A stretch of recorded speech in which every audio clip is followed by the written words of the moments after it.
Welcome back to my YouTube channel. അപ്പോൾ ഇന്ന് നമ്മുടെ വീഡിയോ എന്ന് പറയുന്നത് ക്യാരറ്റ് ഓയിൽ ഉണ്ടാക്കുന്ന വീഡിയോ ആണ് കേട്ടോ. ക്യാരറ്റ് ഓയിൽ ഞാൻ കുറേ ആയിട്ട് യൂസ് ചെയ്യുന്നതാണ്. ഏകദേശം ഒരു വർഷത്തോളമായിട്ട് എൻ്റെ മോന് വേണ്ടിയിട്ടാണ് ഉണ്ടാക്കി തുടങ്ങിയത്. പക്ഷേ ഇപ്പം ഞാനും യൂസ് ചെയ്യാറുണ്ട് കേട്ടോ. എനിക്ക് ഭയങ്കര ഇഷ്ടമുള്ള സംഭവമാണ് ഈ ഒരു ഓയിൽ. ഇത് നമുക്ക് ഈ ഒരു തണുപ്പ് കാലത്താണെങ്കിലും ഏതൊരു കാലാവസ്ഥയിലാണെങ്കിലും കുട്ടികൾക്കാണെങ്കിലും വലിയവർക്കാണെങ്കിലും ഒരുപോലെ ഉപയോഗിക്കാൻ പറ്റുന്ന ഒരു സംഭവമാണ് ഈ ഒരു ക്യാരറ്റ് ഓയിൽ. അത് നമുക്ക് ഈസി ആയിട്ട് തന്നെ വീട്ടിൽ തന്നെ ഉണ്ടാക്കിയെടുക്കാൻ വേണ്ടിയിട്ട് പറ്റും. ഒരു 5-10 മിനിറ്റിനുള്ളിൽ നമുക്ക് പെട്ടെന്ന് തന്നെ ഉണ്ടാക്കിയെടുക്കാൻ പറ്റുന്നു. ഉണ്ടാക്കാൻ വേണ്ടിയിട്ടൊക്കെ എളുപ്പമാണ്, ഒരു 5-10 മിനിറ്റിൻ്റെ പണിയേ ഉള്ളൂ. പക്ഷേ ഇത് ഉണ്ടാക്കുന്ന ടൈമിൽ നമ്മൾ കുറച്ച് കാര്യങ്ങളൊക്കെ ശ്രദ്ധിക്കാറുണ്ട്. അതായത് ക്യാരറ്റ് ഓയിൽ ഉണ്ടാക്കി കഴിയുമ്പോഴേക്കും അത് കേടായി പോകാതിരിക്കാനും അല്ലെങ്കിൽ അത് ഉണ്ടാക്കിയാൽ നമുക്ക് നല്ല രീതിയിലുള്ള ഒരു എഫക്റ്റ് കിട്ടാതിരിക്കാനൊക്കെ നമ്മൾ ചെയ്യുമ്പോൾ, അതായത് ഉണ്ടാക്കുമ്പോഴുള്ള ചില മിസ്റ്റേക്ക് അതിനൊക്കെ കാരണമാകും കേട്ടോ. അപ്പം നമുക്ക് അതൊക്കെ ഞാൻ ഈ ഒരു വീഡിയോയിൽ പറയുന്നുണ്ട് കേട്ടോ. ക്യാരറ്റ് ഓയിൽ ഉണ്ടാക്കുമ്പോൾ എന്തൊക്കെ ശ്രദ്ധിക്കണം എന്നുള്ള കാര്യങ്ങളൊക്കെ. അപ്പോൾ അതുകൊണ്ട് തന്നെ എല്ലാവരും വീഡിയോ സ്കിപ്പ് ചെയ്യാതെ കാണാം. അപ്പോൾ എന്തായാലും നമുക്ക് വീഡിയോയിലേക്ക് പോകാം കേട്ടോ. ഇതിനാവശ്യമുള്ള മുഴുവൻ ക്യാരറ്റും ഞാൻ ഇതുപോലെ റൗണ്ട് ഷേപ്പിലൊന്ന് കട്ട് ചെയ്തെടുത്തിട്ടുണ്ടായിരുന്നു കേട്ടോ. വളരെ തിന്നായിട്ടാണ് അരിഞ്ഞിട്ടുള്ളത്. അത്രയും കട്ടി കുറച്ച് അരിയാം, കാരണം നമുക്കിത് മിക്സിയിലിട്ടിട്ട് അരച്ചെടുക്കാനുള്ളതാണ്. ഈ ഒരു ക്യാരറ്റ് അരക്കുന്ന ടൈമിൽ നമ്മൾ ഒരു തുള്ളി വെള്ളം പോലും ആഡ് ചെയ്യാതെ സാധാ ഈ ഒരു ക്യാരറ്റ് മാത്രമാണ് നമ്മൾ അടിച്ചെടുക്കുന്നത്. നന്നായിട്ട് അടിച്ച് ഇതുപോലെ ഫൈൻ നല്ല പൊടിഞ്ഞ് വന്നിട്ടുണ്ട് കേട്ടോ. അത്രയും നല്ല രീതിയിൽ പൊടിഞ്ഞ് കിട്ടിയിട്ടുണ്ട്. അതിന് നമുക്കിത് ക്യാരറ്റ് ഓയിൽ ഉണ്ടാക്കാൻ വേണ്ടിയിട്ട് എടുക്കാം കേട്ടോ. അപ്പം ഞാനിത് നല്ലൊരു ഇരുമ്പിൻ്റെ ചീനച്ചട്ടി ഉണ്ടായിരുന്നു, അതാണ് ഞാൻ അടുപ്പത്ത് വെച്ചിട്ടുള്ളത്. ഈ ഒരു ഓയിൽ എടുത്തിട്ടുണ്ട്. ഇത് നമ്മുടെ വെന്ത വെളിച്ചെണ്ണയാണ് കേട്ടോ. നമ്മുടെ തേങ്ങ വെന്ത വെളിച്ചെണ്ണയാണിത്. നിങ്ങൾക്ക് വേണമെങ്കിൽ വെളിച്ചെണ്ണ എടുക്കാം, സാധാരണ വെളിച്ചെണ്ണ എടുക്കാം, അല്ലെങ്കിൽ ആട്ടിച്ച വെളിച്ചെണ്ണ, അങ്ങനെ ഏതെങ്കിലും നല്ല ഓയിൽ തന്നെ എടുക്കാൻ വേണ്ടിയിട്ട് ശ്രദ്ധിക്കുക. നമ്മൾ സാധാരണ പാക്കറ്റിലൊക്കെ വാങ്ങിക്കാൻ കിട്ടുന്ന വെളിച്ചെണ്ണ മാക്സിമം ഒഴിവാക്കുക. വെളിച്ചെണ്ണ തന്നെ എടുക്കാൻ വേണ്ടിയിട്ട് ശ്രദ്ധിക്കുക. നമ്മൾ മറ്റേതെങ്കിലും തരത്തിലുള്ള ഒലീവ് ഓയിൽ അങ്ങനത്തെ ഓയിലൊക്കെ ഉണ്ടല്ലോ, അങ്ങനത്തെ ഓയിലും കാര്യങ്ങളൊക്കെ സ്കിപ്പ് ചെയ്യുക. നമുക്ക് തൽക്കാലം വേണ്ടത് ഈ ഒരു വെളിച്ചെണ്ണ തന്നെയാണ്. അപ്പോൾ ഇതാ നമ്മൾ വെളിച്ചെണ്ണ ഞാൻ ചീനച്ചട്ടിയിൽ വെച്ചു. നന്നായിട്ടൊന്ന് ചൂടായതിന് ശേഷം, നല്ല രീതിയിൽ ചൂട് കിട്ടിയതിന് ശേഷം, വെളിച്ചെണ്ണയ്ക്ക് ചൂട് കിട്ടിയതിന് ശേഷം ഞാൻ അതിലേക്ക് ഈ ഒരു ക്യാരറ്റ് അരച്ചത് ഇങ്ങനെ ഇട്ട് കൊടുക്കുന്നുണ്ട് കേട്ടോ. ക്യാരറ്റ് നല്ല രീതിയിൽ പൊടിയായിട്ട് തന്നെ അരയണം കേട്ടോ. അപ്പോൾ ഇതിങ്ങനെ നമ്മളത് മിക്സ് ചെയ്ത് കൊടുത്തു. അതിനുശേഷം ചെറിയ രീതിയിൽ മാത്രമേ വെളിച്ചെണ്ണയ്ക്ക് ചൂട് തട്ടിയിട്ടുള്ളൂ. അത് തിളക്കാനൊന്നും തുടങ്ങിയിട്ടില്ല കേട്ടോ. തിളക്കുന്നതിനൊക്കെ മുന്നേ ജസ്റ്റ് ഒന്ന് ചൂടായാൽ തന്നെ നമുക്കത് അതിലേക്ക് ഈ ഒരു ക്യാരറ്റും കാര്യങ്ങളൊക്കെ ഇട്ട് കൊടുക്കാം. എണ്ണ ചെറിയ രീതിയിൽ ചൂടാകുമ്പോൾ തന്നെ നമ്മൾ ക്യാരറ്റ് ഇട്ട് കൊടുക്കണം കേട്ടോ.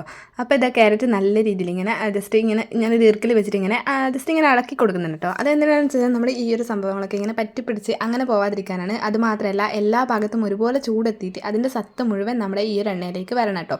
അതിനു വേണ്ടി കൂടിയാണ്. കാരണം ഇതിങ്ങനെ കൂടി നിന്നാൽ ഒരു പക്ഷേ ചില ഭാഗങ്ങൾ കരിഞ്ഞു പോകും, ചില ഭാഗങ്ങളുടെ സത്ത് അധികം കിട്ടില്ല. അതുകൊണ്ട് ഇങ്ങനെ നമ്മൾ ജസ്റ്റ് ഇങ്ങനെ ആ ഒരു ഈർക്കിൽ വെച്ചിട്ട് ഇങ്ങനെ അതങ്ങോട്ടും ഇങ്ങോട്ടൊക്കെ ആക്കിയിട്ട് ഇളക്കി കൊടുക്കുന്നുണ്ട്. പിന്നെ അതിനുശേഷം നല്ല രീതിയിൽ എണ്ണ തിളച്ച് വരുന്നുണ്ട്. ഈ ഒരു ഓയിൽ ഉണ്ടാക്കുമ്പോൾ നമ്മൾ ശ്രദ്ധിക്കേണ്ട മെയിനായിട്ടുള്ളൊരു കാര്യം, നമ്മളിത് ഉണ്ടാക്കുമ്പം ഉറപ്പായിട്ടും അടികട്ടിലൊരു പാത്രം എടുക്കുക. ഇതുപോലെ ഇരുമ്പിൻ്റെ ചീനച്ചട്ടി ഇല്ലെങ്കിൽ ഉറപ്പായിട്ടും നല്ല അടികട്ടി വരുന്നൊരു പാത്രം എടുക്കുക. നമ്മൾ സാധാരണ കുക്ക് ചെയ്യുന്ന ഈ ഒരു ചീനച്ചട്ടിലൊന്നും ഈ ഒരു സംഭവം നമുക്ക് ചെയ്തെടുക്കാൻ വേണ്ടിയിട്ട് പറ്റില്ല കേട്ടോ. സക്സസ് ആവില്ല, കരിഞ്ഞു പോകാനൊക്കെ ചാൻസ് ഉണ്ട്.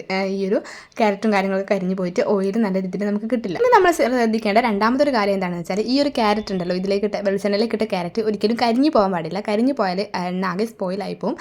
അതുമാത്രമല്ല നമ്മൾ യൂസ് ചെയ്യുന്ന ടൈമിൽ സ്പോയിലായി പോകാൻ വെച്ചാൽ അത് കാണുമ്പോൾ നമുക്ക് വേറെ കാര്യങ്ങളൊന്നും തോന്നില്ല, ഇത് കടയിന്നൊന്നും തോന്നില്ല. പക്ഷേ നമ്മളിത് യൂസ് ചെയ്ത് കഴിഞ്ഞാൽ, അതായത് മുഖത്തോ അല്ലെങ്കിൽ കയ്യിലോ അങ്ങനെ എവിടെയെങ്കിലുമൊക്കെ ഇട്ട് കൊടുത്താൽ ജസ്റ്റ് അതിന് ഒരു ഇൻഫെക്ഷൻ ആവുന്നത് പോലെ, അല്ലെങ്കിൽ ജസ്റ്റ് അതിങ്ങനെ മുഖത്തൊക്കെ ആണെങ്കിൽ കുരുക്കൾ ഉണ്ടാവാനും ചൊറിച്ചിലുണ്ടാക്കാനൊക്കെ ചാൻസ് ഉണ്ട്.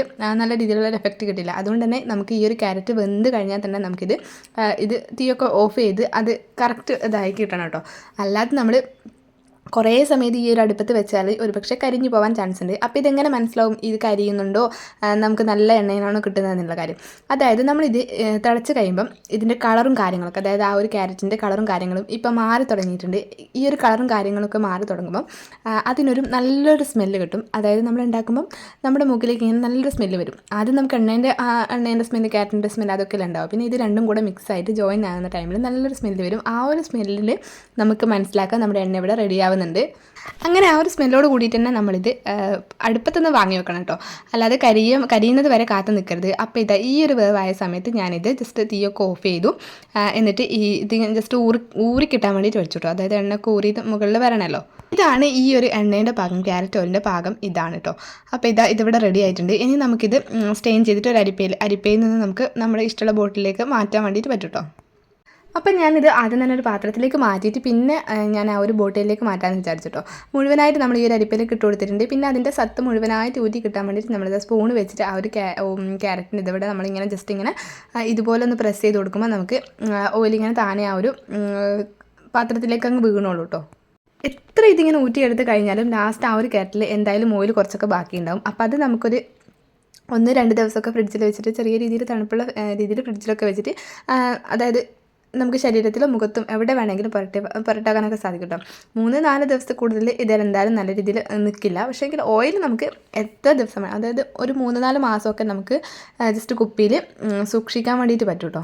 ഓയിൽ നമ്മൾ ഫ്രിഡ്ജിലൊന്നും വെക്കണ്ട. ജസ്റ്റ് ഈ ഒരു ക്യാരറ്റ് മാത്രം 1-2 ദിവസത്തേക്ക് നമുക്ക് ആവശ്യമാണെങ്കിൽ അതിൽ എണ്ണ ഉണ്ടാവുമല്ലോ, അപ്പോൾ നമുക്കത് മുഖത്തും കയ്യിലും നമ്മുടെ ബോഡിയിലൊക്കെ ഇട്ടിട്ട് അങ്ങനെ കുളിക്കുന്നതിന് മുൻപൊക്കെ ഇട്ടിട്ട് റെഡിയാക്കി എടുക്കാൻ വേണ്ടിയിട്ട് പറ്റും കേട്ടോ. അപ്പോൾ അത് നമ്മുടെ ക്യാരറ്റ് ഓയിൽ ഇവിടെ റെഡി ആയിട്ടുണ്ട്. പിന്നെ ഞാനിത് എൻ്റെ അടുത്തുണ്ടായിരുന്ന ഒരു ബോട്ടിലേക്ക് മാറ്റിയിട്ടുണ്ട്. ഇത് നമ്മൾ നേരത്തെ ഒരു ഓയിൽ ഉണ്ടാക്കിയിട്ടുണ്ടായിരുന്നു, ക്യാരറ്റ് ഓയിൽ തന്നെ. ഇത് ഉണ്ടാക്കി ഇത് ഒഴിഞ്ഞതിന് ശേഷം ഞാൻ രണ്ടാമത് ഉണ്ടാക്കിയതാണ്. ഈ ഒരു കളറിലാണ് നമുക്ക് ക്യാരറ്റ് ഓയിൽ, നല്ല ഫ്രഷ് ആയിട്ടുള്ള ക്യാരറ്റ് ഓയിൽ ഈ ഒരു രീതിയിലാണ് കേട്ടോ കിട്ടുക. ഇത് ആ ഒരു ക്യാരറ്റ് കുറച്ചും കൂടെ കരിഞ്ഞിട്ടുണ്ടെങ്കിൽ വേറൊരു കളറായിട്ട് മാറുമായിരുന്നു, കുറച്ചും കൂടെ ഒരു ബ്രൗൺ കളറായിട്ട് മാറുമായിരുന്നു.